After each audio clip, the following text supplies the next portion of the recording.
పల్నాడు జిల్లా పిడుగురాళ్లలో మున్సిపల్ శాఖ మంత్రి పొంగూరు నారాయణ పర్యటించారు.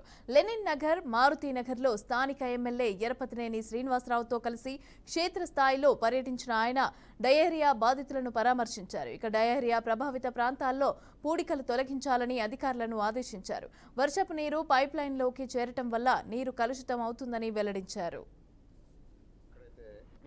పైపులు లీక్ ఉంటే ఈ రైనీ సీజన్లో వాటర్ ఎక్కువ ఫ్లో అయ్యి ఆ యొక్క పైపుల్లోకి పోవటం, అది ట్యాంకుల్లోకి రావటం, ట్యాప్లోకి రావటం జరుగుతుంది. అయితే ఇక్కడ పవర్ బోర్స్ ఉన్నాయి, హ్యాండ్ బోర్స్ ఉన్నాయి. ఆ రెండు కాలనీల్లోనే 8 పవర్ బోర్స్ ఉన్నాయి, 36 హ్యాండ్ బోర్స్ ఉన్నాయి. అంతకుముందు టెస్ట్ చేయించారు, పాసిబిలిటీ ఆఫ్ ఇన్ఫెక్షన్.